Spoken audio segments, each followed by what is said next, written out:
liberdade em raios fúlgidos brilhou no céu da pátria nesse instante. Seu penhor dessa igualdade conseguimos conquistar com braço forte. Em teu seio, ó liberdade, desafio o nosso peito à própria morte. Ó pátria amada e bela essa missão, Brasil, um sonho imenso, um raio vívido, de amor e de esperança a terra desce. Sem teu formoso céu risonho e límpido, a imagem do cruzeiro resplandece. Gigante pela própria natureza, esmeras forte pávido colosso, e o teu futuro espelha essa grandeza, terra dourada. Entre outras mil és do Brasil, ó pátria amada, dos filhos deste sol és mãe gentil, pátria amada Brasil.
Neste momento, convido para compor a mesa de abertura as autoridades que conduzirão esta solenidade. A professora Joana Peixoto, coordenadora do evento e líder do grupo de pesquisa Cadijó.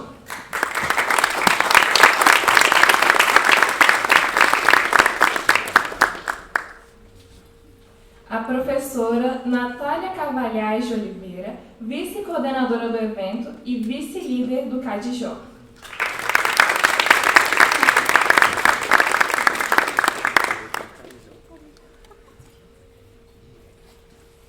A professora Suzana Lopes de Albuquerque, coordenadora do Programa de Pós-Graduação em Educação do Instituto Federal de Goiás, que neste ato representa a professora Oneida Cristina Gomes Barcelos Irigon, reitora do Instituto Federal de Goiás.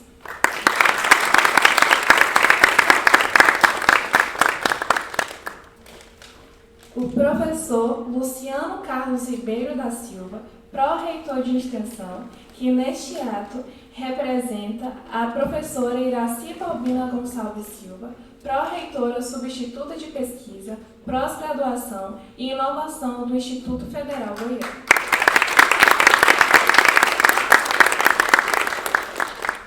E o professor Israel Elias Trindade, pró-reitor de graduação da Universidade Federal de Goiás, que neste ato representa a reitora da UFG, professora Angelita Pereira de Lima.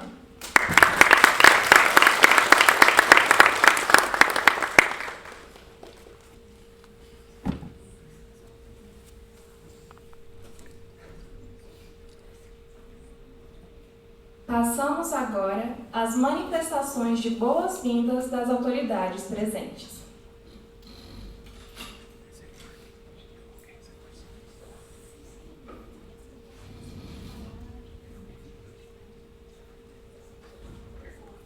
Professora Joana Peixoto, coordenadora.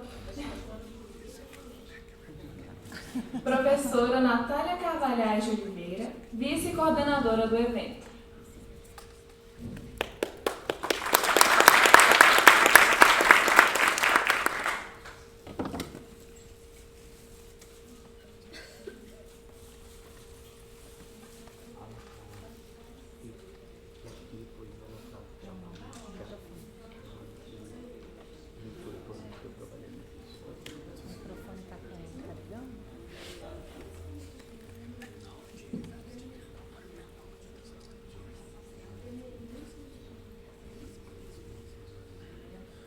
Boa noite a todos e todas. Sejam bem-vindos ao Potiron, que é o nosso primeiro encontro goiano sobre educação e tecnologia.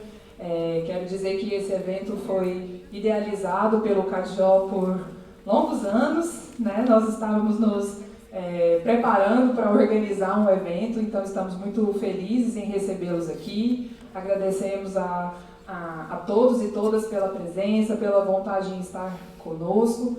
É um evento que é organizado pelo CADJO, mas nós temos parceiros muito importantes que estarão conosco aqui ao longo desses dias, além dos nossos servidores, nossos graduandos, pós-graduandos, alunos de iniciação científica e todos, né, além desses. Então, quero dar as boas-vindas e desejar a todos um ótimo evento.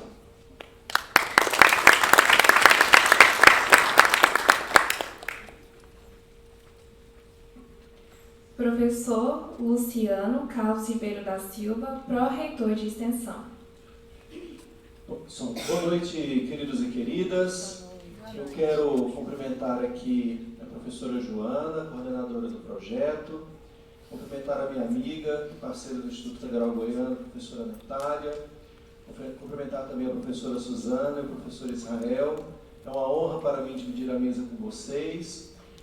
Mandar um abraço do nosso magnífico reitor, o professor Elias. Ele gostaria de estar aqui esta noite, mas também hoje nós tivemos um dia muito agitado de eventos lá no IF Goiânia. Ao dar boas-vindas, eu quero só reafirmar o compromisso do IF Goiano com a educação crítica, reflexiva, que pensa a sociedade e que entende que a transformação social ela passa pela educação. Também entendemos que a emancipação do cidadão passa pela educação, que esse evento ele possa ser um fórum de debate, de ideias, para promover essa grande missão que as nossas instituições têm, que todos nós como educadores e pensadores da educação temos nessa transformação social. Muito obrigado a todos.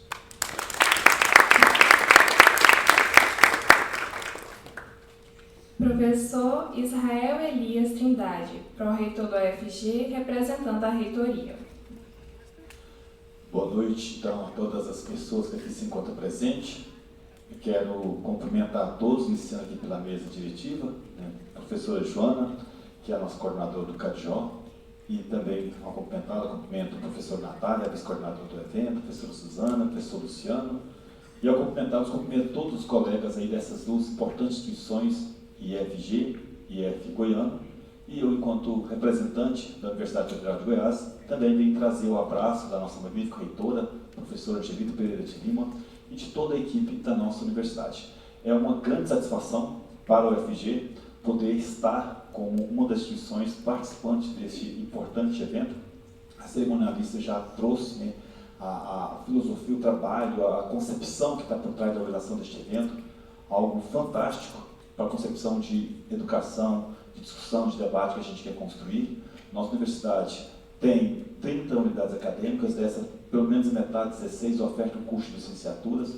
Nós temos 30 cursos de licenciatura, nós temos programa de pós-graduação na área em todas as nossas unidades acadêmicas, nós temos um fórum de licenciatura atuante, né, e todos esses debates que a gente tem de diálogo servem para fortalecer a qualidade do ensino da instituição pública, e quem ganha com isso, né, é a sociedade. Então, esse evento eles selam uma relação importante das nossas instituições federais de ensino superior aqui do Estado de Goiás. Espero que isso seja uma de muitas outras ações que a gente pretende realizar em parceria com o IFG e o IF Goiano. Quero desejar a todos um excelente evento e dizer que nós da UFG estamos com bastante expectativa do resultado das discussões que sairão daqui, que eu não tenho dúvida alguma serão contribuições ímpares para que a gente possa colocar luz sobre as discussões importantes que nós estamos fazendo sobre o fortalecimento das licenciaturas dos nossos cursos de graduação e também do nosso programa de pós-graduação. Temos discussões importantes sobre o ENAD das licenciaturas, resoluções importantes sobre educação à distância nos cursos presenciais. Nós precisamos fazer essas discussões, esses documentos, precisamos revisar nossas legislações e nós precisamos ter inspiração para essas revisões. E eventos como esse ajudam a colocar luz sobre as decisões que as nossas instituições precisam tomar. Então, estamos com muita expectativa, desejo a todos um excelente evento e eu tenho certeza que nós, enquanto instituições públicas de ensino superior do Estado de Goiás, seremos mais fortalecidos. Mas é claro, não apenas nós do Estado de Goiás, mas todas as instituições. A Ada já me disse que tem outros pesquisadores de outros estados aqui presentes, né? Então, que todos nós saímos fortalecidos, que todas as nossas instituições saiam fortalecidas. Então, é um evento maravilhoso a todos e a todas e obrigado aí pela atenção.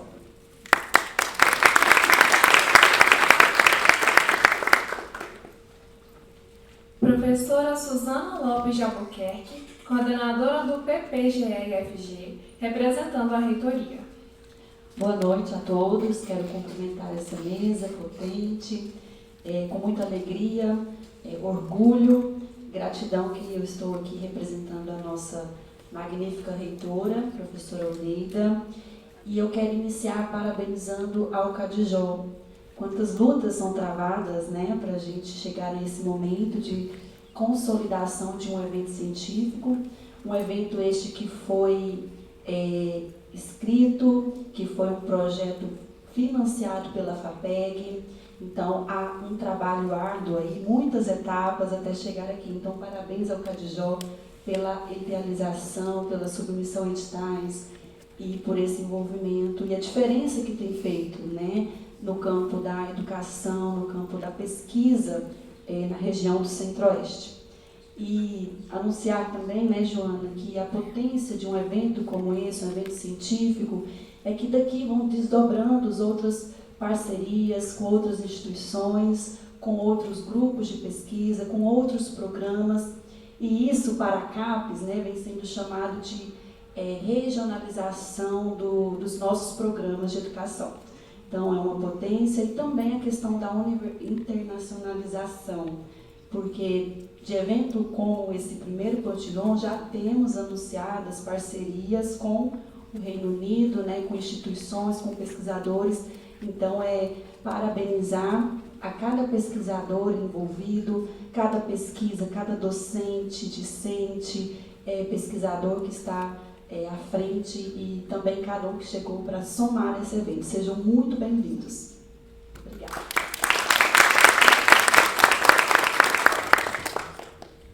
Professora Joana Peixoto, coordenadora do evento. Considero que é muito importante que tenhamos iniciativas e ações desse tipo, né, para nos fortalecer. A coordenação do evento, né, estamos dividindo, né, eu e a professora Natália, então, assim, em nome da Natália, agradecer todo esse desafio aí que a gente está vivendo, né.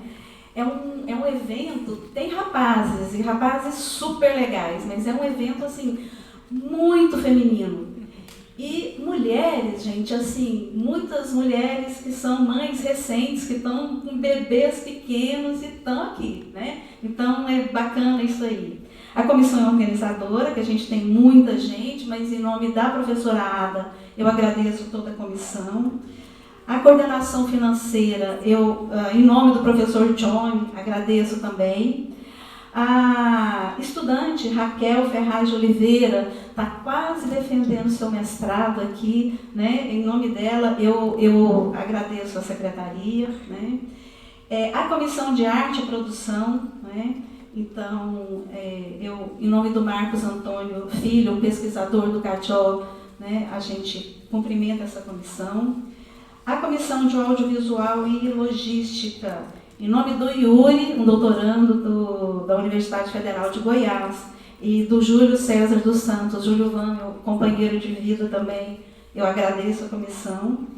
A professora Ariane, que é uma dessas que tem uma bebezinha linda aí, a professora Ariane, ela está voltando da licença maternidade hoje. Então, está abrindo o processo aí com toda a pompa e circunstância, né? Parabéns em nome dela, a coordenação da equipe de intérprete Libras, que também merece toda a nossa gratidão, coordenada pelo professor Diego Maurício Barbosa, né? Estudantes, estagiários, muito, muito obrigada, né? A comissão científica, temos aí uma comissão científica, em nome da professora Cláudia, que não pôde estar presente, a professora também do PPGE, né? Assim como a professora Ariane, agradeço essa comissão. Avaliadores ad hoc, várias pessoas aqui. Em nome da professora Raquel Aparecida de Souza, da UFO, eu também agradeço, então, a coordenação, né, das salas de apresentação de trabalhos. Em nome das minhas queridas orientandas dessa turma anterior, Marivando Santos Lima e Tamara Ferreira Dantas, eu cumprimento a coordenação da monitoria. Em nome do Guilherme Wender de Jesus Oliveira, nosso licenciando em História, e de Raquel Ferraz de Oliveira também, cumprimento então os monitores. Foram 53 trabalhos recebidos nesse evento, 47 aprovados. Até às 9h30 de hoje a gente tinha 352 inscritos, né? Em nome da Phoebe Moore, pesquisadora do Reino Unido, eu agradeço profundamente todos os pesquisadores e as pesquisadoras que aceitaram o nosso convite para estar aqui. A gente tem um time de pesquisadores sérios, competentes, responsáveis e muito bem-humorados. Vocês vão ver, a turma toda é de um humor incrível, né? Agradecer a Suzana, nossa coordenadora. Muito obrigada por estar aqui, Suzana, e nos apoiar. Ele não está aqui, mas eu vou agradecer o Rodrigo Maieves, que é o nosso secretário do programa de pós-graduação, que não mete esforços para nos ajudar. E o professor Israel, o professor Luciano, representantes das instituições parceiras, né? Vou falar mais um pouco, gente. Esse momento é muito importante para nós. E antes de falar mais um pouco, eu quero dizer que, em meu nome, eu agradeço muito especialmente a professora Ada Echalar, que é uma amiga, é uma parceira, é uma pesquisadora que eu admiro bastante, né? E que eu tenho que dizer, assim, se não fosse a parceria dela, talvez eu não tivesse topado esse desafio. Então, muito obrigada. Eu vou falar só um pouquinho, tá? Mas eu vou falar. Tem um poeta brasileiro, um poeta cuiabano, cadê a Ana Lara, turma do Mato Grosso, chamado Manuel de Barros. E o Manuel de Barros, ele tem poemas maravilhosos, mas ele tem umas frases muito interessantes. Então, eu vou falar algumas frases dele para ajudar a falar um pouco do Potiron, né? Uma frase super interessante do Manuel de Barros porque ele convida a gente a dar uma desconfiada do óbvio. E o que não é a pesquisa, senão isso, né? O que é uma máquina que não funciona também, né? Talvez seja aquela que, na suposta ineficiência dela, ela vai nos lembrar que a tecnologia não existe para nos servir cegamente, mas para questionar, para desarrumar o mundo, né? Nesse evento, Potiron, a gente propõe uma pausa nessa corrida pelo funcionamento perfeito das coisas, né? E aqui as máquinas podem falhar, podem ser lentas, podem ser inúteis, porque é na brecha do não funcionar que surgem as perguntas mais urgentes, que são as perguntas que orientam as pesquisas e que fazem o conhecimento ir se desenvolvendo. Uma frase super legal do Manuel de Barros é assim: as coisas me ampliaram para menos. A tecnologia, né, nessa lógica expansionista dela, ela promete que vai ampliar a gente vai nos proporcionar mais conexão, mais velocidade, mais produtividade.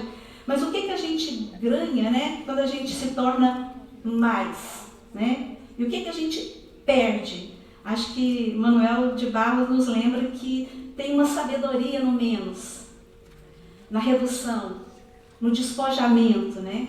Então, o Potiron é um espaço para a gente pensar a tecnologia não como uma ferramenta de acúmulo, mas como uma possibilidade de subtração de ruído, de pressa, de certeza e da valorização da resistência, da contestação e da luta por um novo regime político. Outra frase. Que a importância de uma coisa não se mede com fita métrica, nem com balança, nem com barômetro. Como é que a gente mede o valor de uma tecnologia? Pela eficiência dela, pela sua velocidade, pela quantidade de dados que ela processa? Então, a crítica ao tecnocentrismo, que é uma motivação central desse evento, Educajó, nos alerta que a tecnologia não é neutra, ela não é autônoma, ela não é um fim em si mesma. Ela é feita de relações sociais, de escolhas políticas, de contradições materiais. Então, não dá para medi-la com instrumentos técnicos, porque a sua verdadeira dimensão está nas vidas que ela toca ou que ela exclui, nas desigualdades que reproduz ou que desafia. Então, o Potiron não é um espaço para a gente celebrar nem condenar a tecnologia, mas para saturar a tecnologia de perguntas, né? De quem que é essa tecnologia? Quem que produz? Quem a controla? Quem lucra com ela? Para quem que ela não funciona? Quem fica de fora quando a gente fala em sociedade digital, por exemplo? O que ela esconde? Por trás de uma interface intuitiva, do algoritmo eficiente, de relações, né? Que relações de poder se camuflam aí? Então, ao longo desse evento, a gente pode cruzar a poesia com a política, o código com o corpo, a máquina com a margem, né? Nas mesas, nas apresentações de trabalho, nas conferências. A gente vai poder, então, desfuncionar, né? Experimentar tecnologias que falham, que resistem, que subvertem. A gente pode ampliar para menos, reduzir o ritmo, ouvir aqueles que são silenciados, né? Valorizar o que não cabe na métrica do capital. Medir com outras regras. Discutir o acesso, a desigualdade, o trabalho, o fetichismo tecnológico. Que o Potiron seja um território onde a tecnologia não seja o centro, mas a questão. Onde as máquinas às vezes não funcionam e isso seja um começo para a gente pensar junto, compreendermos coletivamente a realidade, que é o ponto de partida para a sua transformação. Muito obrigada e vamos lá.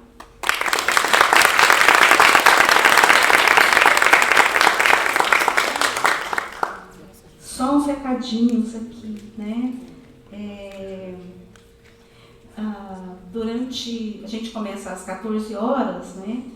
Então, pode ser que alguém tenha uma fominha aí, queira ficar aqui até a noite. Então, a gente já acordou, né, com as duas pessoas que conduzem as duas tendas que vendem lanche aqui em frente. Logo saindo, tem do lado esquerdo e do lado direito, que é a Paulinha. Então, vocês podem procurar lá, tá bom?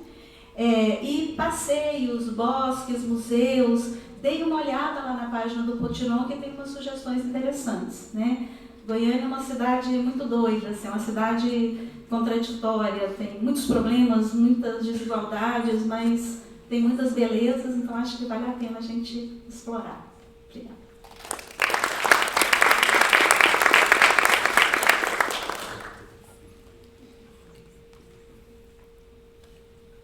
Agradecemos as palavras das autoridades que compuseram esta mesa de abertura.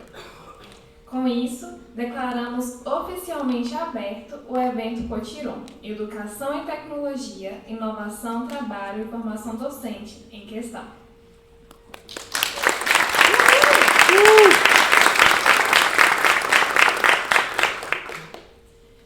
Juntamos nossos agradecimentos aos docentes, discentes e dos programas de pós-graduação parceiros deste evento. Programa de Pós-Graduação em Educação, IFG, Programa de Pós-Graduação em Educação, UFG, e Programa de Pós-Graduação em Educação para Ciências e Matemática, UFG, e Programa de Mestrado em Educação Profissional e Tecnológica do IF Goiano. Com agradecimento especial ao Rodrigo, secretário do PPGE-IFG, a professora doutora Adriana dos Reis Ferreira, a coordenadora no PPGE-IFG, professora doutora Suzana Lopes de Albuquerque. Acrescentamos os agradecimentos ao apoio financeiro da FAPEST, Fundação de Amparo à Pesquisa do Estado de Goiás, ao professor Rildo Queiroz, coordenador do PPGE-CM-UFG, a professora Daniela Lima, coordenadora do PPGE-UFG, e ao grupo do Prof-EPT do IF Goiano, bem como a PROEC-UFG pela equipe de cerimonial e material gráfico. Nossos agradecimentos a toda a equipe do Núcleo de Tradução e Interpretação de Libras, NEPSTILS, da UFG, em nome do coordenador Diego Maurício Barbosa, que estará conosco nesses dias de evento. Convidamos os integrantes da mesa para se dirigirem à plateia para que possamos dar continuidade à programação do evento.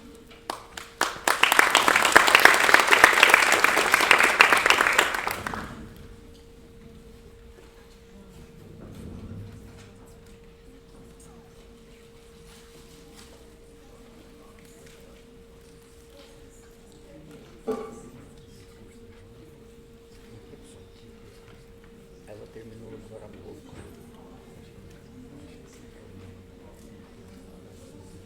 Não.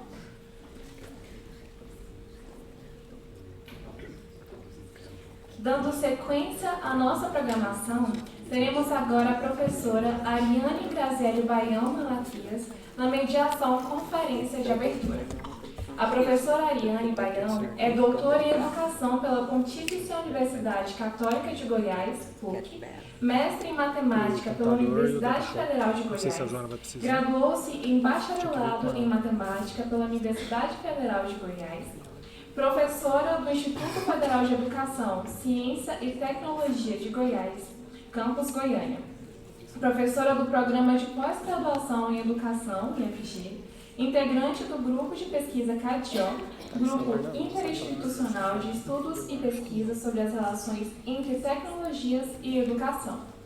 Tem experiência em formação de professores, com ênfase na área de Tecnologia e Educação, atuando principalmente nos seguintes temas: Tecnologia e Educação, Tecnologias e Educação Matemática, Ensino de Matemática e na relação destes temas com a formação de professores.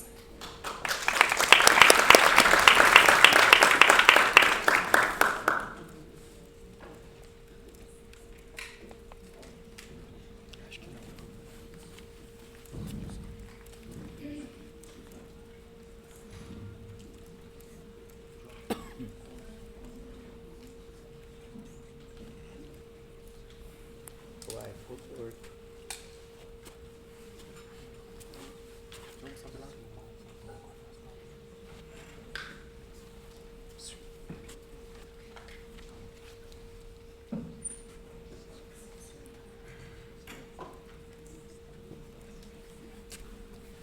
Boa noite a todos. Então, enquanto a Natália vai organizando aqui, eu já vou dando início para a gente cumprir o cronograma. Com muita alegria que eu aceitei o convite para estar aqui hoje nessa mesa de abertura do Potiron. Como foi dito, foi um evento que foi muito desejado e planejado por todos os membros do CADIO. E que honra estar aqui fazendo abertura para a Joana, né? Para a gente fazer essa dobradinha aqui no meu retorno. Vou falar brevemente o currículo da Joana e aí logo em seguida eu passo a palavra para ela conduzir, fazer a sua apresentação. A Joana ela tem graduação em Pedagogia pela UFG, especialização em Informática e Educação pela Unicamp, mestrado em Educação pela Universidade Federal de Goiás e tem um doutorado em Ciência da Educação pela Universidade de Paris 8. Atualmente ela coordena, né, o CADJO, é uma das líderes, foi coordenadora durante a implantação do PPGE do IFG, trabalha como professora colaboradora também no programa de pós-graduação em Educação em Ciências e Matemática do IFG, campus Jataí. A gente, no CADJO, tem parceria com diversos grupos de pesquisa que estão muitos aqui hoje, né? O Centro-Oeste está muito bem representado, acredito eu, aqui nesse evento.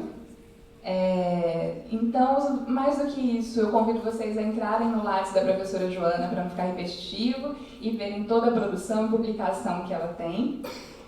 A Joana, ela costuma dizer, em alguns momentos, né, que uma coisa que define ela e que me marca é que ela tem muita curiosidade em aprender, ela tem muita curiosidade em conhecer e saber, e eu acho que isso é uma marca de toda essa trajetória e dessa trajetória acadêmica que eu mencionei aqui com vocês.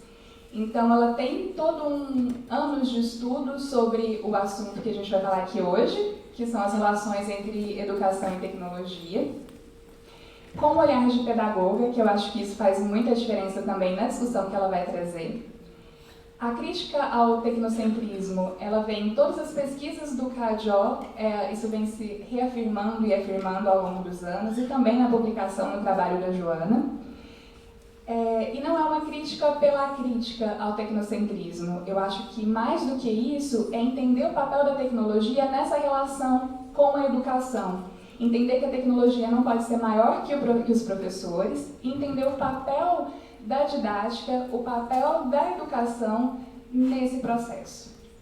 Então, ela vai falar a partir do materialismo histórico dialético, vai trazer para a gente elementos muito importantes para esse evento, para uma abertura, para esse diálogo, e que eu estou instigada e curiosa para ver. Todo mundo que conhece a Joana, a gente tem vários ex-alunos, orientandos, muita gente aqui que sabe, né, o quanto a Joana tem um raciocínio lógico afinado, então eu convido vocês a escutarem a fala da professora essa noite e ao final a gente abre para perguntas.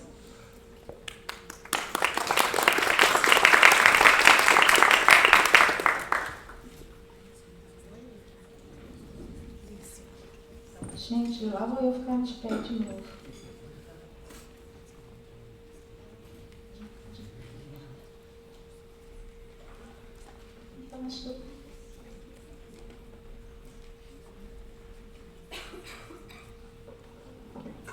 Lá vou eu com a literatura de novo, gente, para começar.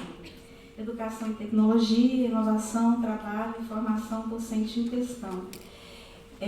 Vou pedir licença e vou ler para vocês o trecho inicial da obra chamada 100 anos de solidão, de Gabriel Garcia Marquez.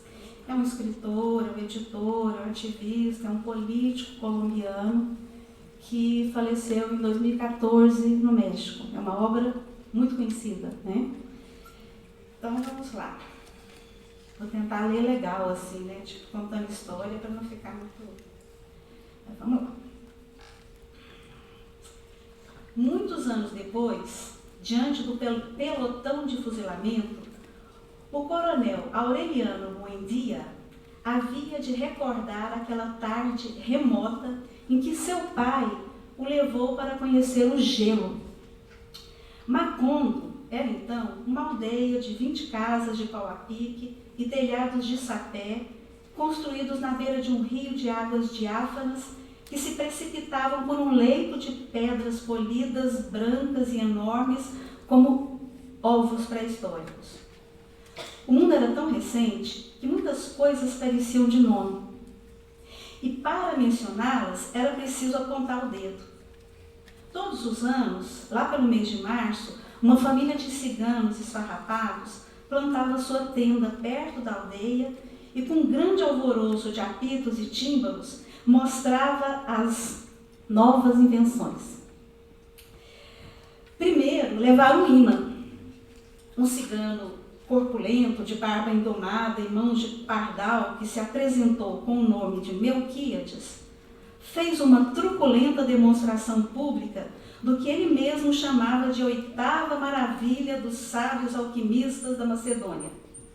Foi de casa em casa, arrastando 2 lingotes metálicos, e todo mundo se espantou ao ver que os caldeirões, as caçarolas, os alicates, os fogareiros caíam de onde estavam. E as madeiras rangiam por causa do desespero dos pregos e parafusos tentando se soltar. E até mesmo os objetos perdidos há muito tempo apareciam onde mais tinham sido procurados e se arrastavam em debandada turbulenta atrás dos ferros mágicos de Melquíades. As coisas têm vida própria, apregoava o cigano com sotaque áspero. É só uma questão de despertar suas almas. José Arcádio Buendia, cuja desaforada imaginação ia sempre mais longe do que o engenho da natureza e muito além do milagre da magia, pensou que era impossível ele se servir daquela invenção inútil para desentranhar ouro da terra. Melquíades, que era um homem honrado, avisou: para isso não serve. Mas naquele tempo, José Arcádio Buendia não acreditava na honradez dos ciganos e trocou a sua mula e uma partida de bodes pelos 2 lingotes imantados. Eu ainda vou ler mais um tanto, pode ser? Tá dando para seguir? Pode ser? Então vamos lá. Úrsula Iguarã, a mulher do Buendia, sua mulher, que contava com aqueles animais para espichar o minguado patrimônio doméstico, não conseguia dissuadi-lo. Dentro de muito pouco haverá ouro de sobra para ladrilhar essa casa, replicou o marido. Durante vários meses se empenhou em demonstrar o acerto de suas conjecturas. Explorou a região palmo a palmo, inclusive o fundo do rio, arrastando os 2 lingotes de ferro e recitando em voz alta o sortilégio de Melquíades.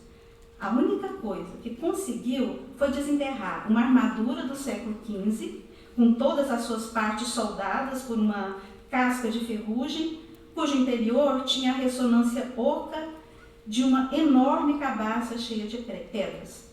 Quando José Arcádio Buendia e os 4 homens de sua expedição conseguiram desmontar a armadura, encontraram dentro dela um esqueleto falsificado que levava dependurado no pescoço um relicário de cobre com um cacho de cabelo de mulher. Em março, os ciganos voltaram. Dessa vez, eles traziam uma luneta e uma lupa do tamanho de um tambor, que exibiram como sendo o último descobrimento dos judeus de Amsterdã. Sentaram uma cigana no extremo da aldeia e instalaram a luneta na tenda. A troco de 5 pesos, as pessoas chegavam até a luneta e viam a cigana ao alcance da mão. A ciência eliminou a distância, dizia Melquíades. Daqui a pouco, o homem vai poder ver o que acontece em qualquer lugar da terra sem sair de casa. No meio-dia ardente, fizeram uma assombrosa demonstração com a lupa gigantesca. Juntaram um montão de capim seco no meio da rua e puseram fogo por meio da concentração de raios solares. José Arcádio Buendia, que ainda não tinha acabado de se consolar do fracasso dos seus hinos, concebeu a ideia de utilizar aquele invento como uma arma de guerra. Melquíades outra vez tratou de dissuadi-lo, mas acabou aceitando os 2 lingotes imantados e 3 peças de dinheiro colonial a troco da lupa. Úrsula chorou de consternação. Aquele dinheiro fazia parte de um cofre de moedas de ouro que seu pai tinha acumulado ao longo da vida inteira de privações e que ela havia enterrado debaixo da cama à espera de uma boa ocasião para investi-las. José Arcádio Buendia, entregue por inteiro às suas experiências táticas, com a abnegação de um cientista e até mesmo pondo em risco a própria vida, nem tentou consolá-la. E por aí vai. Então, a afirmação, de que a Terra é redonda, que virou um símbolo de resistência hoje, já que os setores conservadores, eles flertam com as teorias terraplanistas e negam as evidências cientistas, Isso nos alerta, que os conservadores, que a Terra, essa ideia, né, da Terra redonda como uma laranja, que aqui dita, é uma epifania científica, né? Mas a revelação dela não muda a exploração do trabalho de Úrsula e das crianças na horta. Assim como a inteligência artificial, por exemplo, não altera a extração de mais-valia no capitalismo. A Terra redonda como uma laranja não é apenas uma descoberta científica, mas um ato político. Passar o próximo slide, por favor. A capa, não, era anterior, a capa do livro. Esqueci, gente, desculpa. A Terra redonda como uma laranja não é só uma descoberta científica, né, mas é um ato político. Esse momento dialoga profundamente com o cenário de negacionismo científico e conservadorismo autoritário que estamos conhecendo. A gente não deve esquecer que o negacionismo é um projeto político vivo.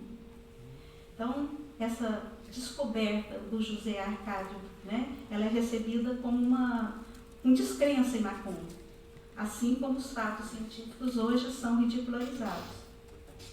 Por exemplo, o governo federal minimizou a gravidade da pandemia, opondo-se às medidas de distanciamento social e a vacinas. A campanha contra a doutrinação em escolas ataca disciplinas como história e ciências, por exemplo. Então, assim como o negacionismo esvazia a ciência, o projeto neoliberal de inovação esvazia o pensamento científico e reduz a educação a treinamento. Esse trecho inicial de 100 anos de solidão, ele narra, né, essa chegada dos ciganos a Macondo e as descobertas tecnológicas que desestabilizam uma ordem tradicional da aldeia, né?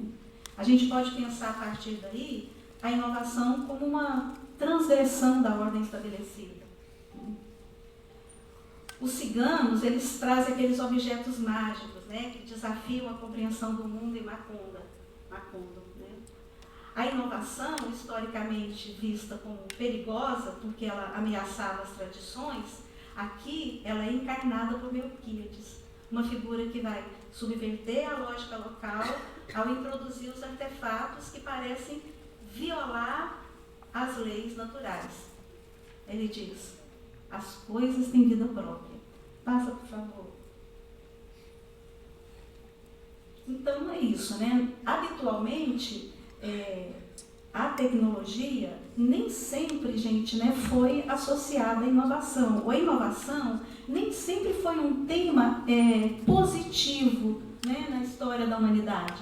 Então, se a gente vai pensar em determinados momentos em que a tradição tinha um grande valor, qualquer coisa que colocasse a tradição em questão abalaria, né? Eu estou só lembrando que essa mistificação, essa mania, né, essa adesão que a gente faz à inovação é algo recente, de uma determinada sociedade, né? É a partir principalmente da crise global dos anos 1929 que a inovação vai ocupando esse papel importante como uma fonte da economia capitalista, né? Porque para desenvolver essa economia, ela precisa de criar novas mercadorias para expandir as relações comerciais e aumentar a mais-valia. Nós vamos falar um pouquinho disso aí. Então, a gente vê hoje, tá, não sei se dá para ver tudo, né? Mas tem a inovação, ela é colocada como uma referência, como um desejo, como objeto de desejo, né, como uma meta, como algo que a gente deve perseguir, como algo que a gente deve aderir inevitavelmente em todos os campos do conhecimento, né? Na saúde, na educação, no direito, no trânsito, e por aí vai. A próxima, por favor. Também é um monte de... para tratar questões de gênero, carteira de identidade. E aí, eu peço desculpa pelo mau gosto, mas eu não resisti de trazer para vocês aquela notícia que eu vi ali, né? Um restaurante em Israel inova ao servir sorvete de chocolate na privada. Está ali. Né? Se vocês entrarem, se vocês digitarem alguma coisa do gênero no Google, vocês vão abrir o vídeo, vocês vão ver. O garçom chega para a privada com um sorvete de chocolate e as pessoas comem. Né? Uma coisa escatológica, né? Em que nível que chegou essa adesão maluca da gente à inovação. Pode passar, por favor. Então, aí eu estou aqui partindo de uma revisão de literatura, porque considerando as pesquisas que a gente desenvolve no CADIO coletivamente e as pesquisas individuais dos nossos pesquisadores, as dissertações de mestrado, as teses de doutorado e tudo mais, a gente já tem uma revisão de literatura que cobre desde 1996 até 2024.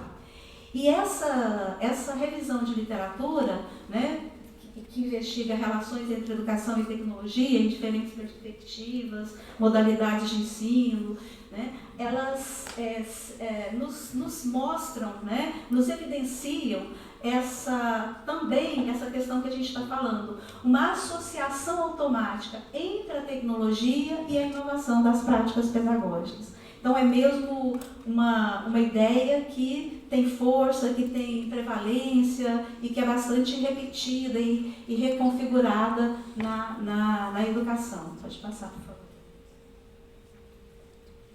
Então, é isso, né? A tecnologia associada de forma automática à inovação das práticas pedagógicas, e isso com esses dois desdobramentos ou duas formas, né? Tem várias outras, mas é porque eu estou destacando duas para a gente conversar aqui, né? De manifestação, de expressão, de objetivação dessa relação automática entre tecnologia e inovação das práticas pedagógicas. É a inovação tomada como paradigma. Então, a inovação se tornou um paradigma. Ela não é uma experiência, ela não é o resultado de uma experiência, ela não é uma possibilidade, ela não é uma perspectiva, ela se torna um paradigma. Né? Um paradigma educacional, um paradigma no campo da saúde, um paradigma no campo das relações sociais, humanas, da comunicação, da mídia e por aí vai. Né? Nosso estudo é em educação. Né? E uma outra questão, peraí, só um pouquinho, e uma outra manifestação, né, objetivação dessa relação é a subsunção dos fundamentos pedagógicos às funcionalidades técnicas dos dispositivos pedagógicos. Porque se a tecnologia gera automaticamente a inovação das práticas pedagógicas, se é automática, né, se isso independe do contexto, dos sujeitos, aonde que vai estar a inovação? Vai estar na tecnologia, nas funcionalidades técnicas. Então, fica subentendido nessa mistificação da inovação, desse poder da inovação, essa submissão, então. Então, a gente vai pensar práticas, projetos, políticas educacionais que vão colocar como o motor da transformação das práticas pedagógicas a funcionalidade técnica das tecnologias, né? Um exemplo que eu vejo, que eu fico repetindo porque eu escuto muito, né? Então, a gente sabe que a internet, ela tem essa perspectiva de ser um dispositivo, uma tecnologia colaborativa. Então, se eu quero fazer uma educação colaborativa, eu uso a internet e automaticamente estaremos realizando uma educação colaborativa. Pode passar, por favor. Eu não estou olhando o tempo, você está olhando o tempo? Nossa, ficou ruim, né? Ficou muito clarinho ali. Eu vou ler para vocês, tá? Então, oi? Tá bom. Tá bom? Tá dando para ler? Então, a inovação pedagógica é vista como uma inovação de métodos e técnicas pedagógico-didáticas via suporte tecnológico. Então, a gente vê muito isso. Né? Então, eu vou inovar no ensino de matemática. Para eu inovar no ensino de matemática, por exemplo, eu tenho que usar um suporte tecnológico inovador. Então, eu vou usar o software GeoGebra para aprender determinados conteúdos de matemática. E por aí vai. Né? Uma outra manifestação disso, a adoção de princípios e orientações das teorias da comunicação. Aí a gente vê muito isso nessas pesquisas, nas políticas educacionais, nos programas, né? Como é uma tecnologia tecnologia de informação e de comunicação, então, quando a gente vai tentar explicar a apropriação que docentes e discentes fazem da tecnologia, essas pesquisas elas vão às teorias da comunicação muito mais do que vão às teorias educacionais. É isso que faz o Cadió se voltar, né, para estudar teorias educacionais, né?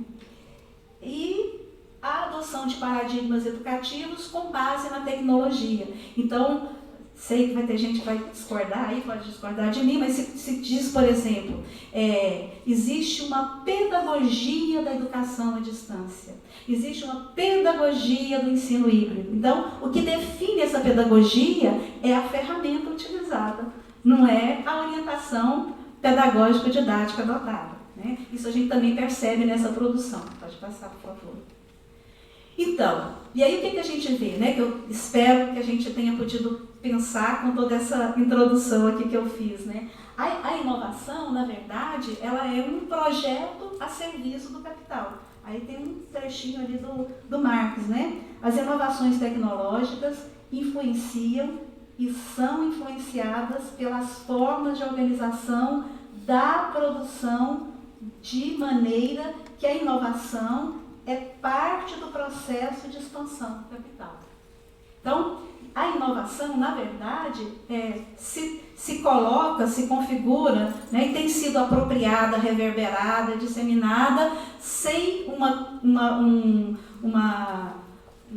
observação, né, do caráter conservador, do caráter excludente, do caráter manipulador e expropriador do trabalho, né, desse recurso que é a tecnologia. E por que ela é um projeto a serviço do capital? E a gente vai usar dois conceitos, né, categorias. Natália, são categorias, são conceitos que estão. A gente fica, né? Caio foi lá discutir categoria lá no grupo com a gente, mas vamos lá. Aceitem aí, tá? Vamos levando aí para a gente conversar, né? A mais-valia, né? É o empregador, o trabalhador, o dono da indústria, o dono da empresa, contrata uma fábrica de sapatos, contrata um operário para trabalhar nessa fábrica de sapatos. O operário recebe um salário. O salário que esse operário recebe, ele é uma parte do que ele produziu. Se ele recebe exatamente o que ele produziu, o dono da empresa não está ganhando nada, né? Então, ele produz uma determinada quantidade de sapatos que é vendida e o resultado da venda dessa quantidade de trabalhos que foi vendida é utilizado pelo dono da fábrica de sapatos, né, coitado, para pagar a água, a luz, a manutenção dos equipamentos, pagar o salário dos trabalhadores, e aí ele tem que pagar as próprias despesas, né? Então ele vai se apropriando de um lucro, de uma parte do trabalho do trabalhador, por isso que é chamado de mais-valia. A mais-valia absoluta, ela é obtida por meio da manipulação do salário. Então, se eu pago mais para o operário, eu vou diminuir o meu lucro como dono da empresa e vice-versa, né? Se eu pago menos, eu amplio a minha possibilidade de lucro. Uma outra possibilidade é a diminuição do custo da reprodução da força de trabalho, né? E uma outra possibilidade é o prolongamento da jornada de trabalho. Então, eu posso diminuir o salário, eu posso aumentar o número de horas de trabalho, né? E posso aumentar a produção desse trabalhador. Então, tem vários mecanismos através dos quais essa mais-valia se realiza. Pode passar, por favor. E tem a tal da mais-valia relativa, né? Que aí é obtida por meio do aumento da produtividade. Então, tem uma mais-valia que está ali, a produtividade continua a mesma e o empregador vai lidar com a diminuição da carga horária, o aumento da carga horária e a diminuição do salário. E aqui tem a questão do aumento da produtividade. E o que causa, que oportuniza o aumento da produtividade na economia industrial? Hein? Oi? coloquei o trabalhador para trabalhar mais, diminuí o salário dele, né? Tem um limite da diminuição do salário, porque ele precisa estar vivo para ele trabalhar e gerar lucro para mim, né? Então eu não posso diminuir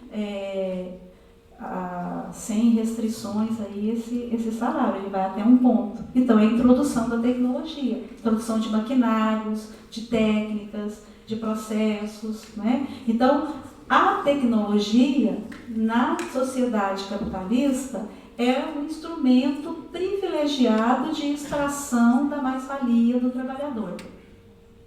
Tá confuso, gente? Deu para entender? Porque essa ideia vai ser central aqui no meu prosseguimento. Tá ok? Podemos seguir? Vai? Então tá. Então é isso. Intensifica o ritmo de trabalho, introduz a tecnologia e tem um processo de transferência, né, de valor para o resultado do trabalho. Né? Aí é uma polêmica que tem, se o valor é transferido para a máquina, né? Ou se o valor é transferido para esse resultado do trabalho. Né? Ali também tem outra frase do velho barbudo.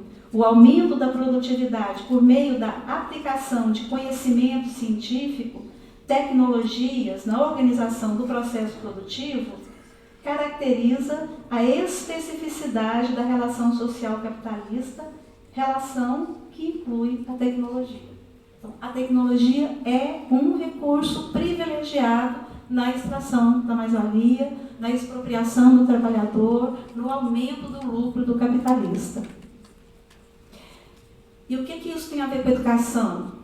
Tudo, né? Porque a gente não está falando não tem uma tecnologia na vida, no mundo, e outra tecnologia nas relações pedagógicas e que está dentro da escola. Nós estamos falando de um conjunto, né, de processos, de produtos, de artefatos que estão presentes e que entram, saem da escola, né, entram e saem das relações pedagógico-didáticas. Pode passar, por favor. Então é isso. A tecnologia, então, ela permite a eficiência técnica? Sim, né? Ok. Então, se eu uso uma determinada tecnologia, eu posso produzir mais em menos tempo, posso produzir mais com menos esforço físico. Né? Acontece que o resultado dessa produção não vai ser apropriado por aquele que está operando essa tecnologia, se a gente está falando do mercado de trabalho. Então, ela é também um instrumento de dominação. Então, por mais avançadas que sejam, as tecnologias não produzem riqueza. Não dá tempo, né, da gente aprofundar nisso aí, mas fica aí a ideia. Então, elas não são fonte de lucro, como é colocado. Então, parece que o lucro é dado pela tecnologia. O lucro é dado pela expropriação do trabalho, pelo aumento, pela expansão das possibilidades de extrair a mais-valia do trabalhador. Né? Então, não porque falte potência, elas são poderosas, mas porque elas próprias são mercadorias do mercado capitalista. A tecnologia não é alguma coisa que está isolada de todo o processo humano de produção social, econômica, cultural. Tecnologia é conhecimento, tecnologia é máquina, tecnologia é processo, tecnologia é técnica. Pode passar, por favor. Então, a gente vive, né, a inovação como um paradigma e a ideologia como um processo técnico. Né? Eu vou ler outro trecho ali do Marx. Né? As inovações tecnológicas influenciam e são influenciadas pelas formas de organização de produção, de maneira que a inovação é parte do processo de expansão do capital. A tecnologia é parte do processo de acúmulo de capital e a inovação é parte do processo de expansão do capital. Então, essa apologia da ideologia, ela favorece aquele que tem o capital, aquele que domina. Ele vai favorecer uma determinada classe e excluir a outra. Né? Por conta da naturalização do desemprego tecnológico, é normal, é comum mesmo, quanto mais se desenvolve a tecnologia, né, menos trabalhadores a gente precisa, a tecnologia substituindo o trabalho humano, Aí, será que isso tem nada a ver com educação? A gente vai pensar hoje, educação à distância, as plataformas que a gente está utilizando, né? Acho que mesmo quem não está trabalhando nessa frente consegue experimentar, observar, perceber esse tipo de coisa, né? O professor super sobrecarregado pelo uso desses recursos tecnológicos, o WhatsApp, o ambiente virtual de aprendizagem e todas as plataformas. Isso, olha lá, né? Então, é a história.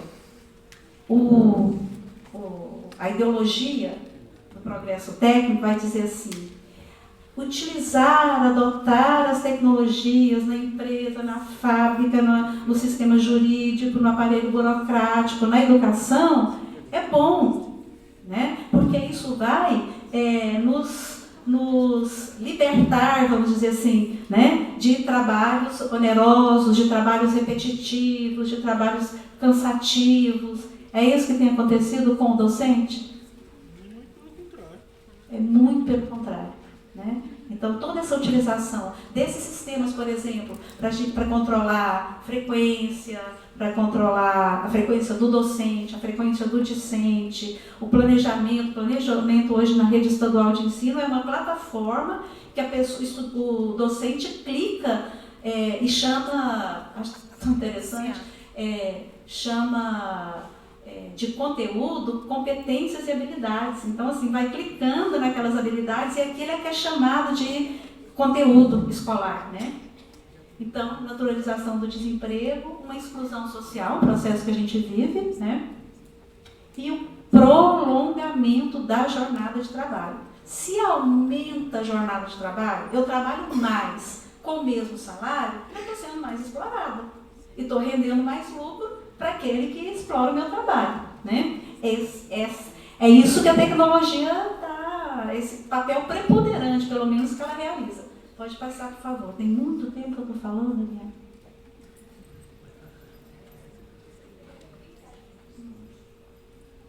Posso continuar, gente? Eu quero falar. Bom, então a gente... Kátia Curado está aqui. Vocês sabem que essa expressão... Cadê a professora Kátia? Pois é. É dela. A gente tem excelentes pesquisadores e intelectuais no nosso país, né? No nosso estado, porque ela também é de Goiás. Ela está lá no MD, mas é goiana igual nós. Né? Então, uma formulação que a Kátia faz para explicar esse modelo que a gente está tentando delinear aí, que dá esse lugar à inovação e que dá esse lugar à tecnologia. Né? Então, com essas manifestações, com essas expressões, com essas possibilidades aí. A mercantilização da educação, que vê a educação como um serviço, as instituições públicas geridas como empresas, o conhecimento como um produto, a financiarização da educação, a comodificação e a privatização. Podemos já ter ouvido falar de alguns desses elementos, de alguns desses palavrões aí, né? Mas na verdade é um processo global, né, Kátia? Não é um fenômeno isolado, ele atinge o conteúdo, ele atinge os métodos, ele atinge os instrumentos de avaliação, ele atinge a forma de controle e avaliação do trabalho docente, ele atinge as relações da gestão com o docente, né? Ele atinge a configuração da escola, a forma como a escola estrutura seu projeto político-pedagógico, né? Então, esse modelo aí ele vai entrando nas diferentes instâncias da vida escolar, nos diferentes níveis e modalidades de ensino e colocando essas perspectivas aí. Né? Foi 2000 e... Quando foi que a gente teve a ocupação das escolas, gente? Me ajuda aí. 2017, né? Os estudantes das escolas secundaristas ocuparam escolas públicas. Essa instituição aqui mesmo foi ocupada. A gente veio aqui, né, Júlio? A gente veio aqui dialogar, conversar com os estudantes e tal. E era uma das bandeiras, né, pelo menos aqui no estado de Goiás, mas em São Paulo também, era contra a medida que estava sendo anunciada de que as organizações sociais é que iam gerir as escolas. Né?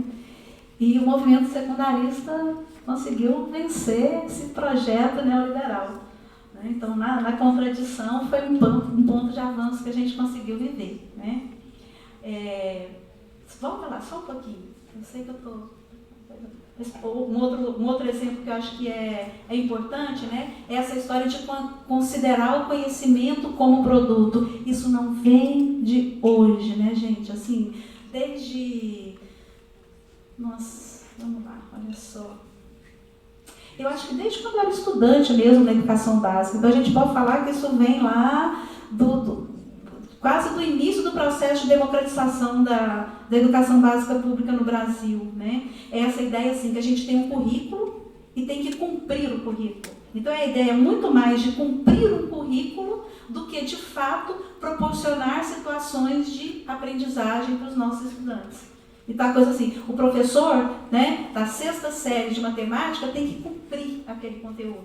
É o conteúdo tratado como produto e não como conhecimento. Né? Conhecimento tem uma outra lógica, né? Ele envolve pensamento, né? Ele não envolve uma operação de treinamento, material, físico, objetiva. Né? Pode passar, por favor, não vou falar de cada uma delas. Não. Outros elementos desse modelo neoliberal gerencialista. A precarização do trabalho docente, então a gente está... Né, como a gente está vendo, sobrecarregado, o uso desses recursos tecnológicos, de instrumentos de controle do nosso trabalho, atribuindo ao professor tarefas que são completamente distintas, né, das atividades pedagógico-didáticas.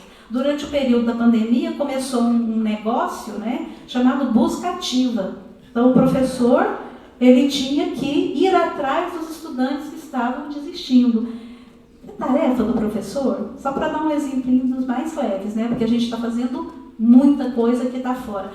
E olha, gente, assim, é claro que quem está trabalhando com graduação, com pós-graduação, eu considero dessa forma, né? São condições distintas do professor da educação básica. O professor da educação básica tem condições de trabalho muito mais precárias do que a nossa, né? Mas mesmo nós nos vemos impelidos a fazer tantas ações, tantas tarefas, que é uma coisa doida. Então, quando chega na hora da gente, por exemplo, ler, estudar, ler uma tese para a gente ir para uma banca, a gente está exaurido de fazer uma série de coisas que não tem nada a ver com as nossas tarefas. Né? Então, precariza o trabalho do professor, a avaliação é meritocrática, né? E o desmonte da escola pública. A gente estava mostrando a escola estamos aqui com a professora Phoebe Moore, do Reino Unido, então estava mostrando a escola aqui para ela, né? E eu pensando, porque eu trabalhei 2 momentos aqui no IFG, eu trabalhei quando era escola técnica. Quando era escola técnica, a rede federal tinha uma condição privilegiada, né? Então tinha recursos. Essa escola era mantida, gente, ela era um brinco. Ela é muito bonita, né? Eu acho. Era mantida num brinco, era muito bonita, muito bem cuidada. Hoje a gente, assim, é raro o banheiro que não tem uma parte interditada, né? A gente não tem... Nós estamos numa instituição de educação que oferece educação de jovens e adultos, ensino médio integrado, graduação, pós-graduação. Às vezes não tem papel higiênico no banheiro. Você pensa, numa instituição que já foi privilegiada, a educação básica pública, então, isso aí deve ser luxo, né? Por favor. Aí, como é que fica o trabalho docente nessa perspectiva, né, desse neoliberalismo, desse modelo aí, do neoliberalismo gerencialista, né? O autoempreendedorismo chegou no trabalho docente, ou nunca esteve fora dele, né? Foi tudo junto, misturado, né? Então, o professor se vira, né? Então, tem muitos, eu vou chamar de data show mesmo, tem muito data show na coordenação de recursos didáticos aqui na instituição. Mas dependendo do turno, a gente não consegue. Então, eu comprei, assim, a gente compra data show, a gente compra notebook, a gente compra pendrive, a gente compra pincel para quadros, né? Então, tudo isso fica ao encargo do professor, ele é um mini empresário, né? Por exemplo, uma fetichização da educação digital.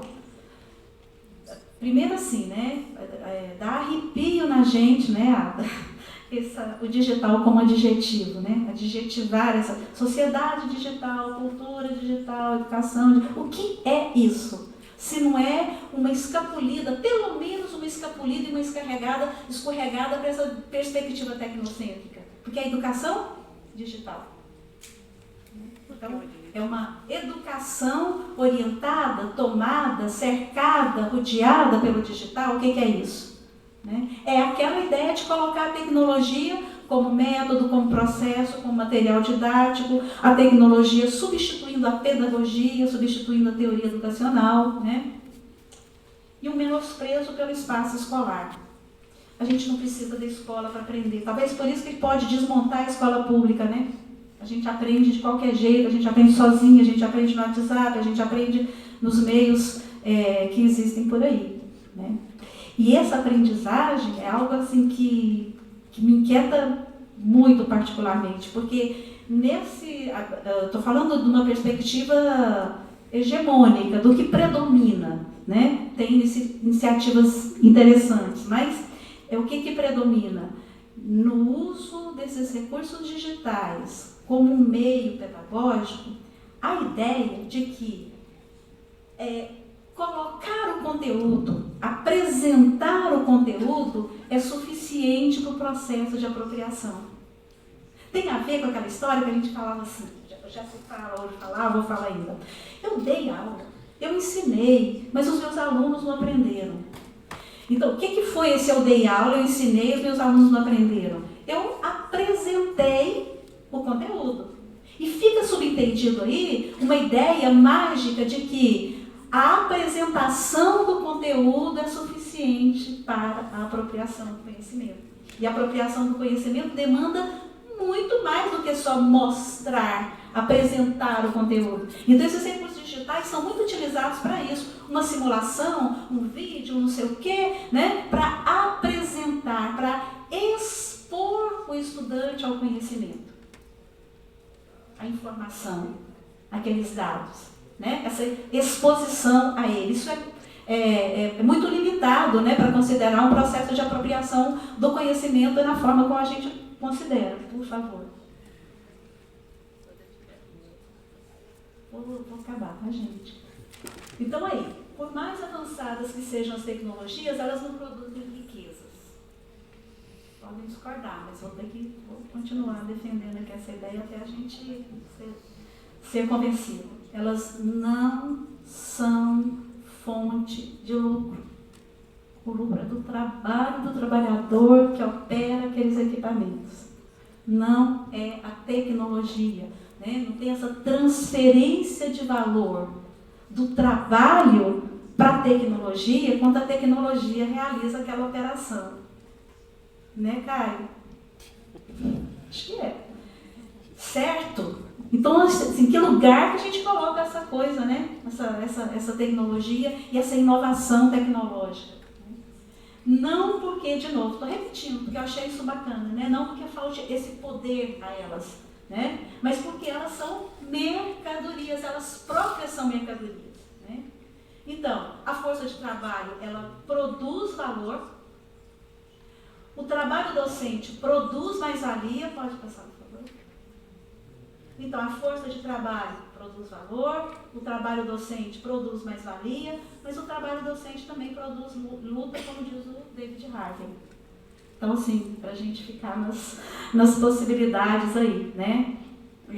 Porque a realidade é contraditória, né? Porque tem essa possibilidade, esse sujeito que é expropriado, a gente é muito expropriado. Então, se expandindo, né, as possibilidades de expropriação do nosso trabalho, mas vai restar sempre uma possibilidade, né, um nível de autonomia nesse sujeito expropriado aí, um indício de autonomia, né? Pode passar, por favor. Então, como é que fica a inovação pedagógica nisso, né?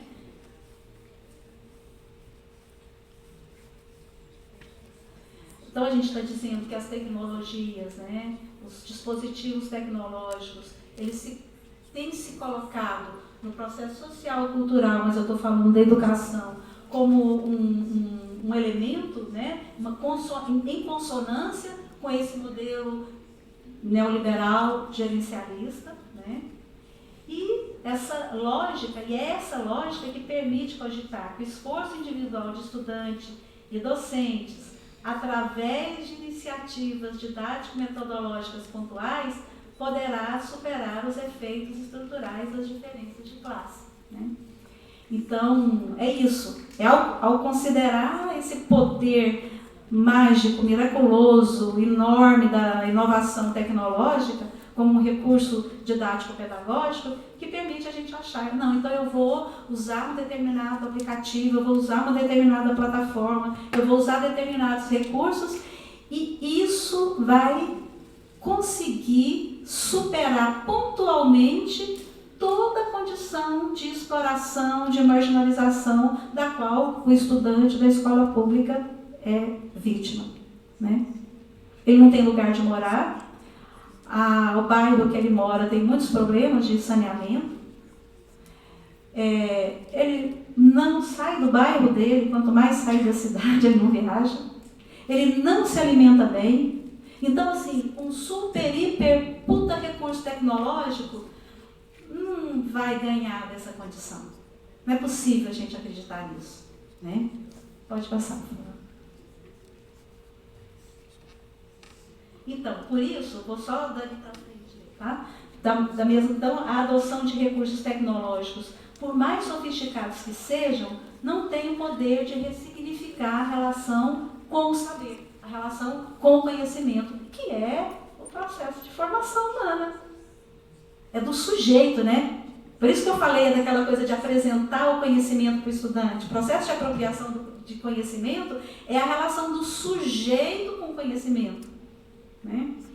Não é aquela ideia de que o professor fica no meio, né? O professor é o mediador entre o conhecimento e o estudante, né? Se o sujeito não entra em contato com o conhecimento, não tem apropriação do conhecimento. Tem uma mediação que sei lá o que faz. A gente está vendo o que faz, né?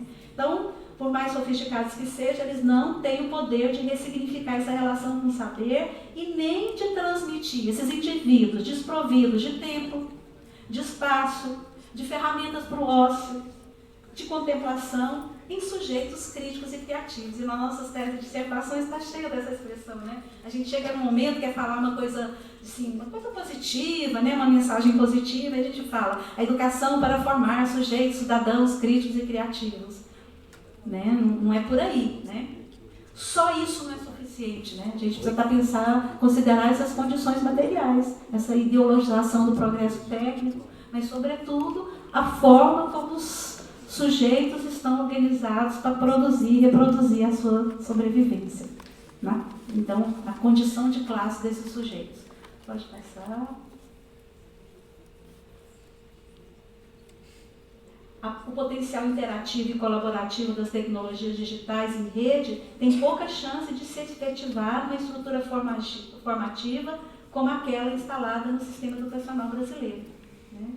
Que é voltada para um atendimento individual, um sistema avaliativo de padrão global, né? Pode passar, por favor. Pronto. Aí a gente conversa um pouco. Obrigada, gente.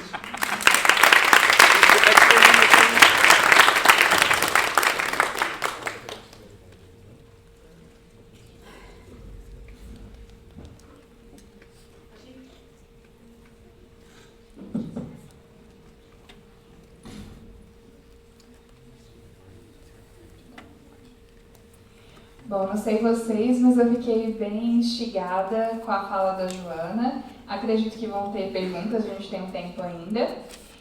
E enquanto a gente vai se organizando, os monitores, o Caio já levantou a mão ali, o Guilherme está ali para orientar. A gente faz bloco de 3, Joana? Pode ser, então 3 perguntas por vez.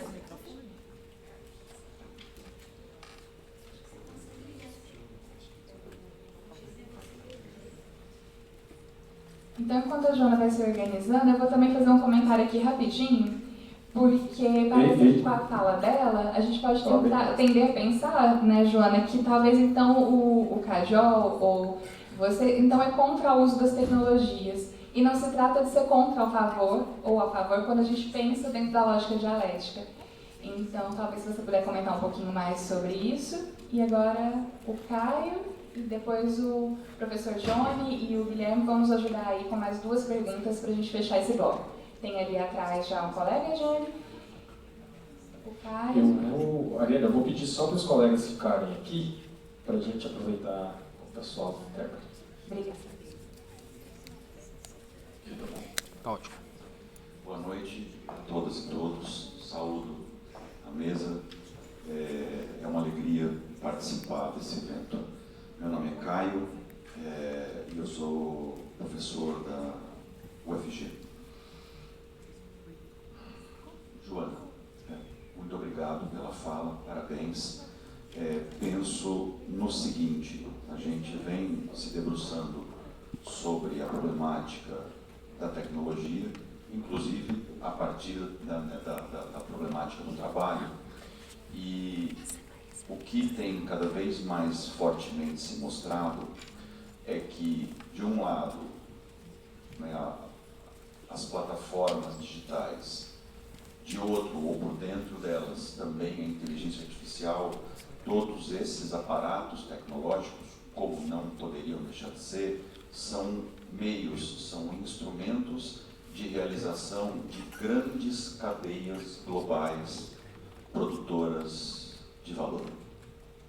Então, o meu pedido de um comentário seu vai no seguinte sentido: a trazida de elementos tecnológicos, tecnologias cada vez mais para dentro dos sistemas educacionais, também constitui, por um lado, um instrumento de coleta de conhecimento e de informação e de dados que, dentro dessas cadeias produtivas de valor, fornecem substrato, inclusive para a formulação depois de políticas de uma série de elementos, porque as plataformas, por exemplo, educacionais, elas fornecem em tempo real dados de todo um município, de todo um estado, muitas vezes de todo um país, para essas grandes companhias, que na verdade são apenas 4 que dominam a produção dessas, que são o topo dessa cadeia oligopolista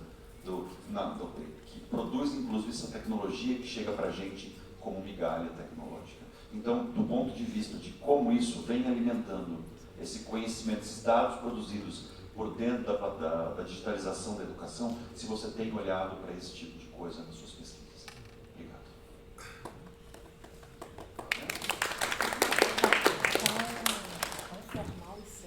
Eu sou sério. Então, a próxima pergunta, se você pudesse levantar o colega isso e vir aqui à frente para facilitar para a intérprete. Isso aí, né?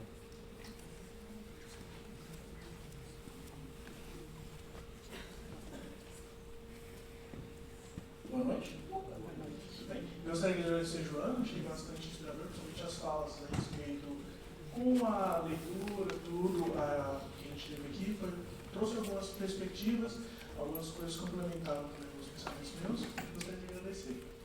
Bem, a minha dúvida surge a partir do seguinte pressuposto. A gente tem alguns países que fizeram essa introdução tecnológica na educação a partir da relação de inserção mesmo de computadores, tablets, diversas outras ferramentas que estão fazendo a retomada ao conceito base que a gente tem. Então, estão desabordando a tecnologia como uma fonte principal de informação e voltando para o tradicionalismo através dos livros. Tenho 2 perguntas, vou dar uma roubadinha aqui. Meu primeiro é, qual a sua visão através do Brasil fazer essa inserção tecnológica? O que a gente pode aprender com esses países, se você tem alguma perspectiva sobre isso? E também a segunda, que eu vou dar minha roubadinha, é como a gente poderia aplicar uma tecnologia nativa brasileira, porque quando a gente fala de tecnologia, a gente não fala somente das inovações tecnológicas a qual a gente traz.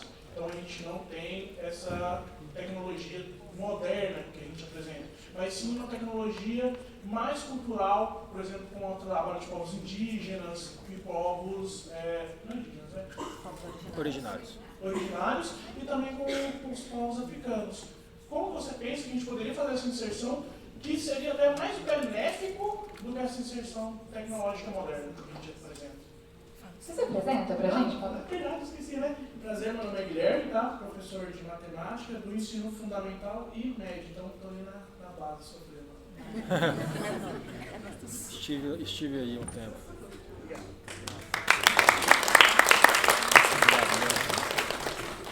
Mais alguma pergunta pra gente fechar o primeiro bloco?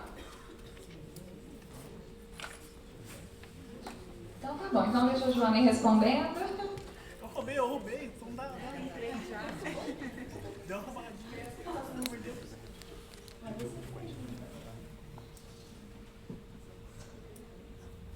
Bom,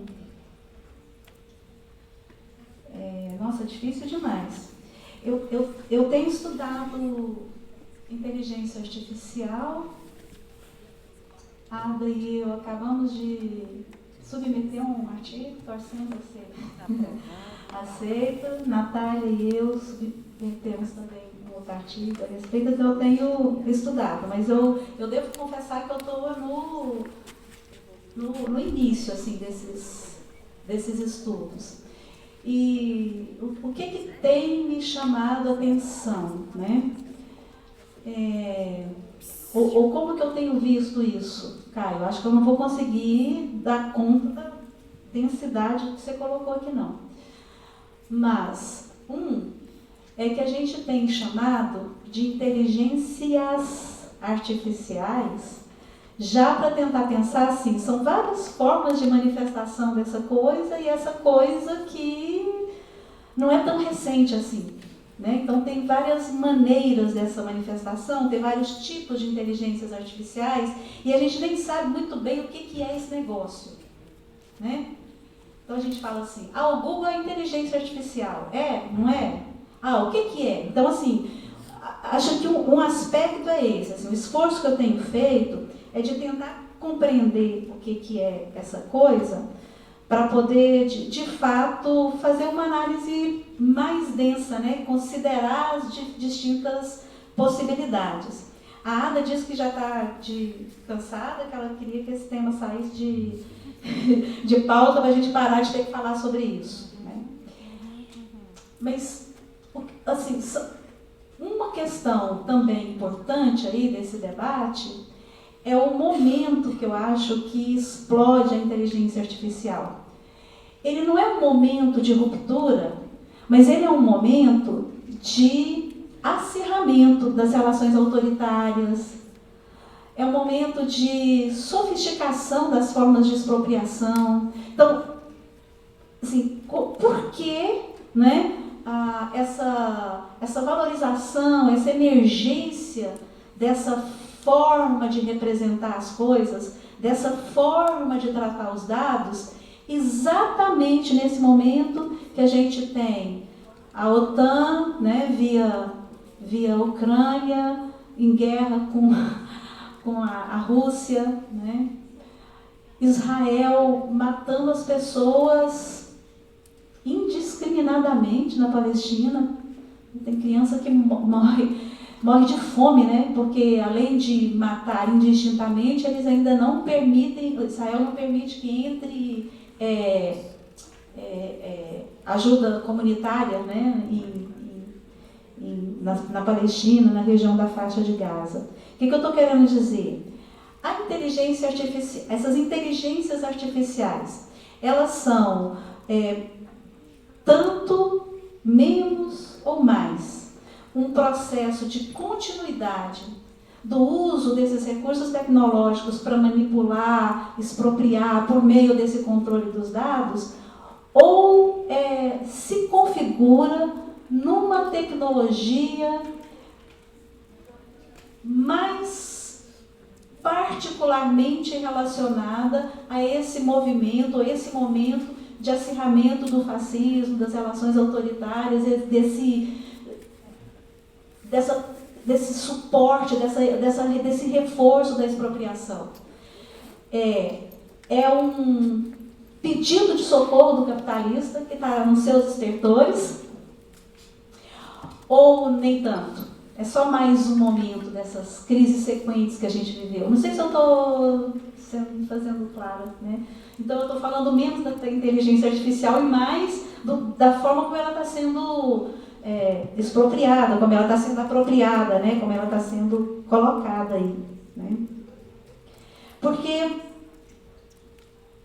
a gente tem estudado muito essa questão de que essa plataforma, esse recurso, esses algoritmos, eles capturam os nossos dados.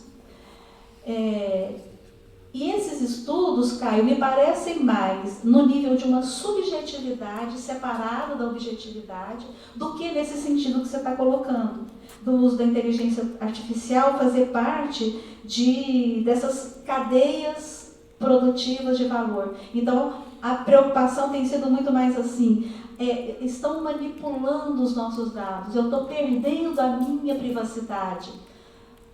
Sabe, então assim, para o melhor e para o pior, do ponto de vista mesmo da contradição, colocar em questão com tanta evidência a invasão da minha individualidade, não está também reforçando o empreendedorismo, o autoempreendedorismo, toda essa coisa. Eu estou preocupada comigo, com o que estão fazendo com a minha individualidade, com a minha privacidade, com a minha... E, enquanto isso, o trabalhador está mais do que lascado, né? Não sei se eu estou... Né? Então, não está muito claro para mim, assim, eu também estou estudando. O Guilherme, quando ele está falando ele falou do desabordando a tecnologia, legal essa expressão aí, né?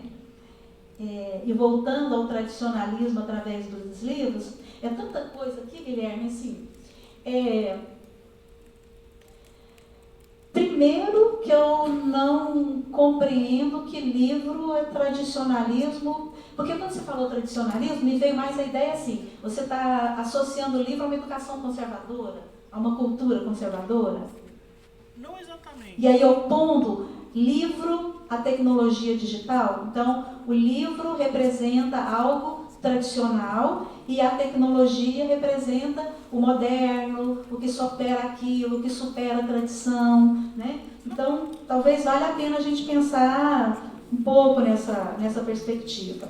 Por outro lado, eu não estou vendo isso, assim, não sei a que experiência que você está se referindo, mas eu vejo as secretarias estaduais de educação comprando esses pacotes tecnológicos, comprando pacotes que corrigem avaliação, que fazem planejamento, que produzem material didático.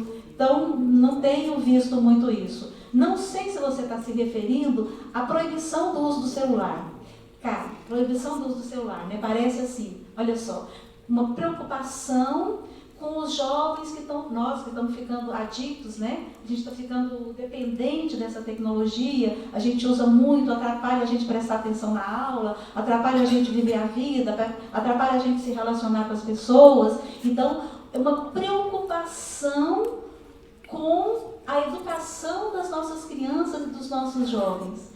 Vai na mesma linha daquilo, de uma preocupação com a retirada, com a extração, com a negação da minha individualidade, do meu valor individual, porque estão manipulando meus dados, né? Vai na mesma linha, assim, parece que o movimento está pendendo, o pêndulo está indo para ideologias e formas de tratamento desse problema que, na minha visão, só estão favorecendo mais o acúmulo do capital. Acho que foi isso que você falou, né?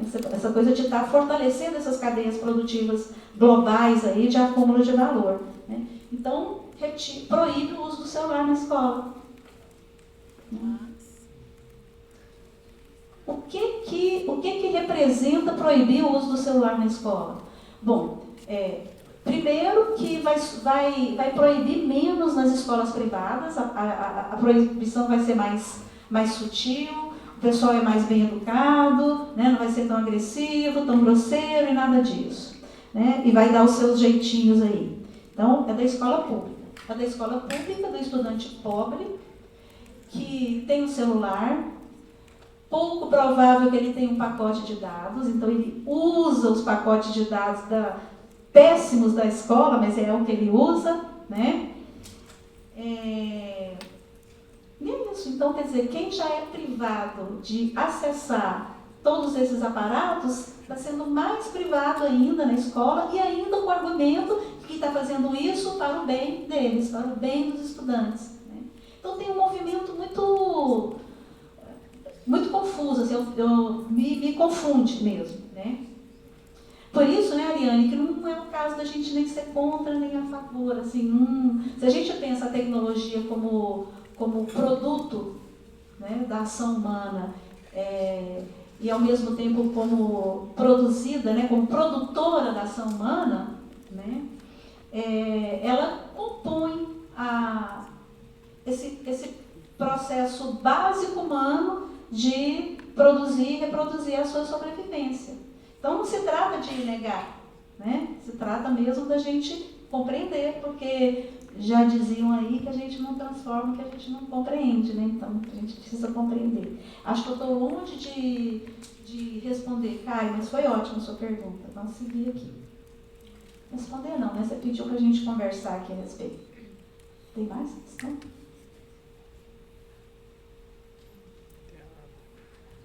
Mais alguma questão? A professora Nada pode? O que você acha, Joana? Pode, então a gente vai liberar. Hoje eu estou podendo? Gente, boa noite. Espero que vocês estejam bem. É um prazer recebê-los aqui em casa. E poder ouvir a Joana é uma oportunidade que eu sempre gosto, né? Que a gente gosta.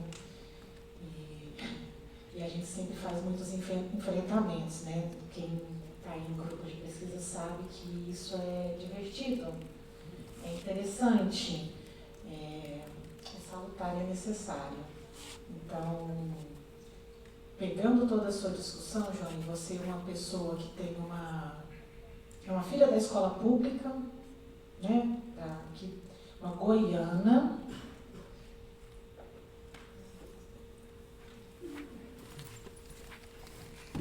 Uma mulher goiana,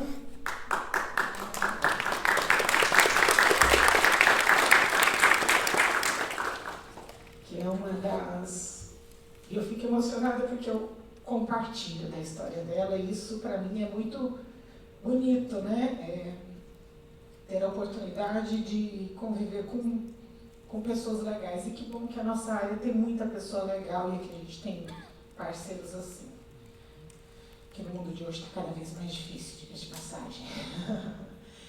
Então, uma mulher goiana, filha da escola pública, do primeiro ao último momento da sua formação, né, do centro, chamava Colégio de Aplicação da UFG, quando ele ainda era na Faculdade de Educação, que vai, e ela sempre fala isso assim, né, filha de retirantes, que vai desbravar o mundo estudando educação e tecnologia.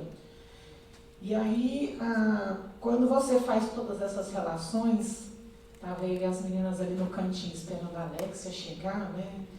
Nossa convidada que chegou agora por último, que é um prazer, agora a gente está com o time completo, gente, para esses dias. Falando da sua capacidade de síntese de linguagem simples para expor a problemática do qual você se debruça com muito rigor. Quem conhece a Joana sabe que ela é extremamente rigorosa, sistemática, acorda de madrugada para poder... Jamais, né, Júlio? De jeito nenhum. O companheiro ali que sofre pedindo tempo, né?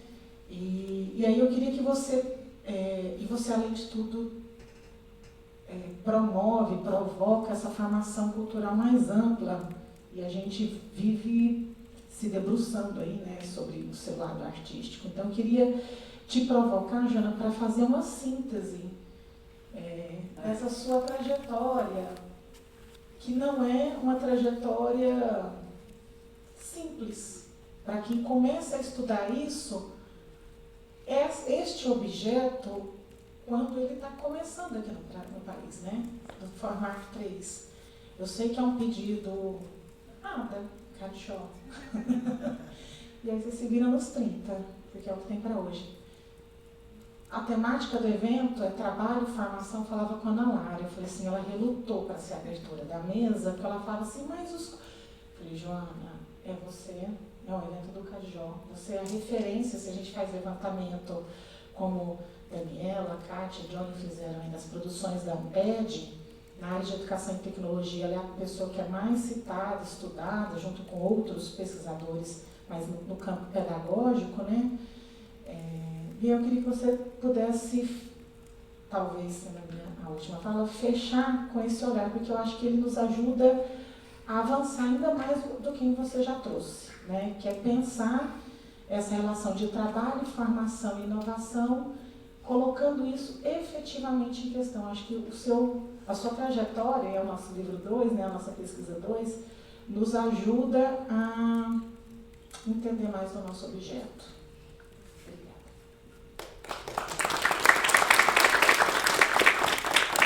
Enquanto a Joana respira, né, e pensa nessa provocação da Ada, que né, é um pedido que o Júlio já quase jogou o celular nela, a Ana Lara, ela levantou a mão ali. Então a gente encerra então aqui os comentários na fala da Ana Lara.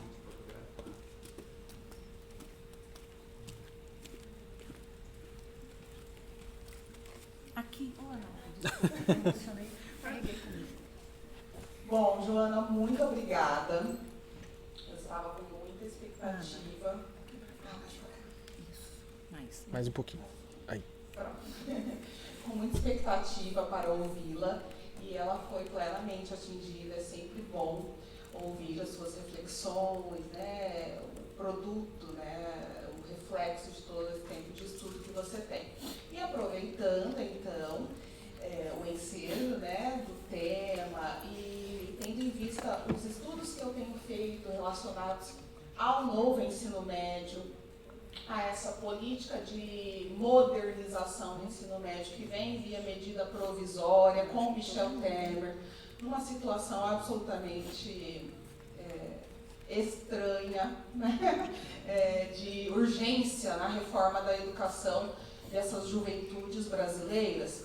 Eu gostaria de ouvi-la, né, de ver o que você pensa em relação a essas tecnologias que são incorporadas à Base Nacional Comum Curricular, né, que estão presentes aí, inclusive, nos títulos dos componentes curriculares, né, linguagens e suas tecnologias, fazendo questão de enfatizar as tecnologias, nesse movimento de contradição também da proibição do celular, que se fala, né, de regulamentação ou de regulação, algumas pessoas tentam atenuar. Então, eu gostaria de te ouvir em relação ao papel da política educacional em relação ao trabalho docente na educação básica, sobretudo pensando então a educação desses jovens do século XXI.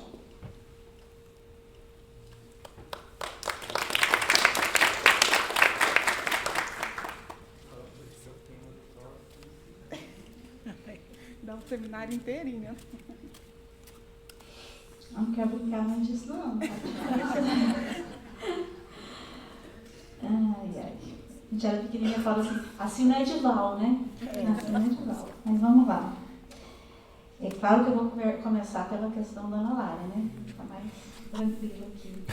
É porque eu falei muito do professor, né, Ana Lara? Então acho que você está chamando aí para a gente falar a gente falar do estudante, isso. O papel da política educacional na educação dos jovens do século XXI. Os jovens do século XXI, aí vai, né? Assim, não tem como aqui. Vai ser pode chamar de obsoleta, de ultrapassada e tudo mais, mas é o marxista falando, né?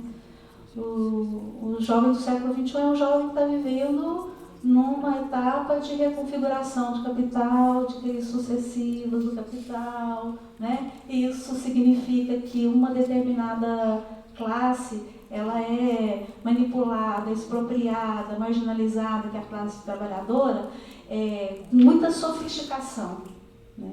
Aquilo que eu estava dizendo. Então, às vezes, mesmo que pareça que é bom, né? Vamos tirar o celular desse jovem porque a gente está preocupado que ele não está prestando atenção na aula, né? Mesmo que pareça que seria tivesse alguns elementos positivos para a classe trabalhadora, não estão. Então, assim, eu acho que são esses jovens, né? Além do mais, você colocou mesmo no plural, são jovens, né? Então, mesmo que a gente fale do ponto de vista da classe, né, de classe social, né, não dá para explicar nada sem falar de classe social, mas a classe social também não explica tudo. Ou então a gente tem que pensar na perspectiva, uma perspectiva de franjas de classe, né? A própria classe social, nesse processo capitalista, ela vai se reorganizando internamente e tem um processo de hierarquização dentro da própria classe.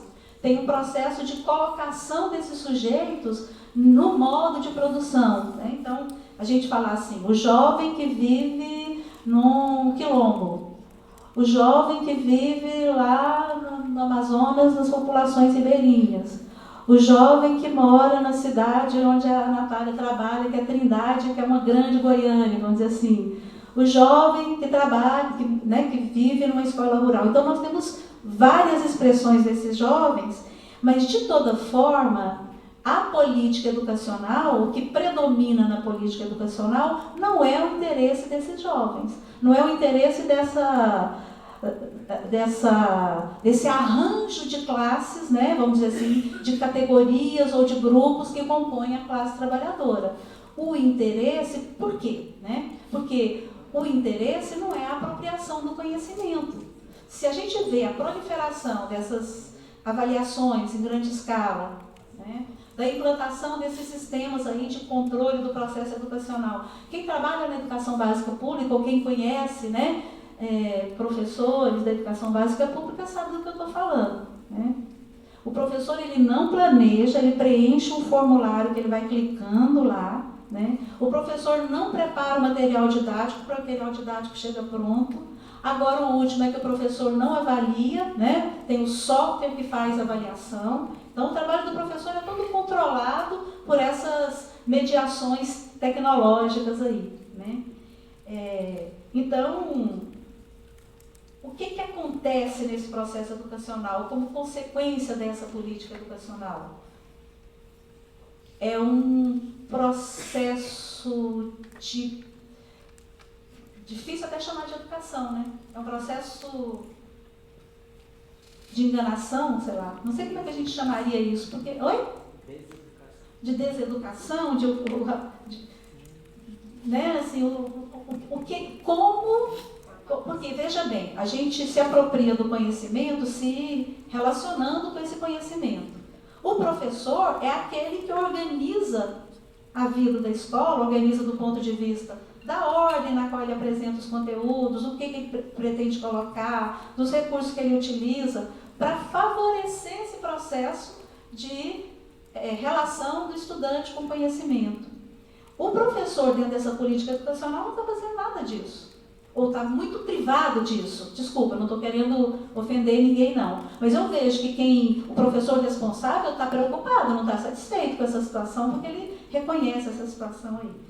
Então, é isso que a gente está vivendo. Ainda bem, não sei, né, se ainda bem, mas o que nos salva é que a gente considera que esse processo de alienação, ele não é integral, né? Se o processo de autonomia é muito, muito, muito, muito limitado, a alienação não é integral. Só que a possibilidade de uma resistência, de uma luta, não é aderindo à inovação.